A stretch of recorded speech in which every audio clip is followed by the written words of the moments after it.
It's not a good time for me now.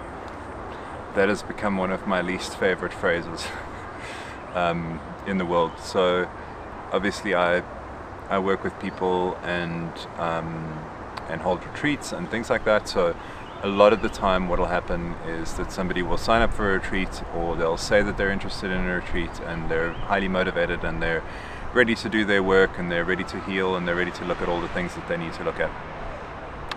And after that initial commitment, then there's kind of a little bit of a cooling off period, and then I'll speak to them a little bit later and I'll just confirm that everything's going okay, and then they'll be like, you know what, actually it's not a good time for me right now, there's too much going on, I'm not in a great place, whatever. And it doesn't have to be a retreat, it doesn't have to be plant medicine, it doesn't have to be anything. But if you find yourself putting your healing on hold and putting you on hold because life is too hectic or it's too difficult to face stuff now, it will get harder. It will get harder.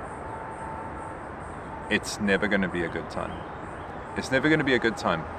When you're feeling down and maybe depressed or you're struggling, then you don't feel like you have the strength to face your issues and what needs to heal. The problem is that when you're feeling better, then you don't feel like you need to face your issues or heal. So this is the seesaw that I've seen so many people go on, where it's kind of, it's not a good time right now, and then it's okay, I'm in a good space, I don't need to right now. I say this to a few people, and that is that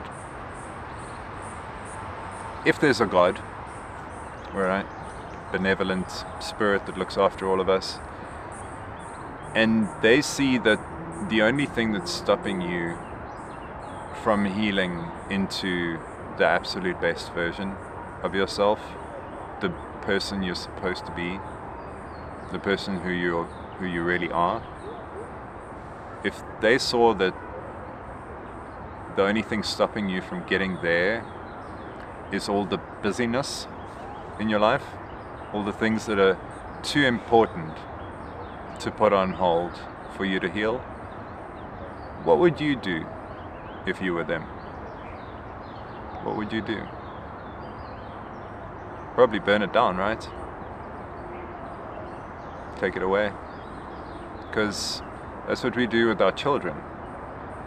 So you've got a young child, maybe they start doing something unhealthy, find a vape in your 9-year-old's cupboard or whatever.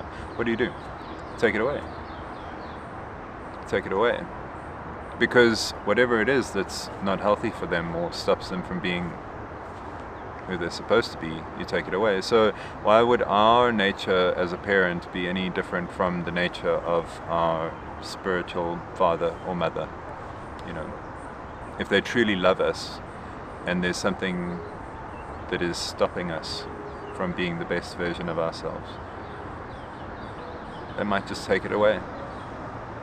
So I always say to people, you choose your stick. And this is something that you see in recovery a lot, where they refer to rock bottom. Someone has to reach their rock bottom in order to be able to recover, to be able to heal, to be able to ask for help, to be able to move on and not go back. That's rock bottom. It's the place where you go where you're then finally certain of what's not good for you. And in my vocabulary, I just say you choose your stick.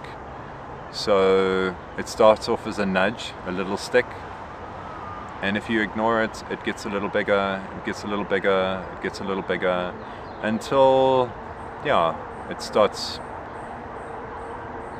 having really big impact in your life. And you don't really want to have to go through those consequences, I don't think. It's a tough journey, it's hard. Why would you choose that? So just ask yourself, if you're someone who's very busy or too busy to look after yourself, how big does the stick have to get in order for that to be your first priority? Only you know. Only you know.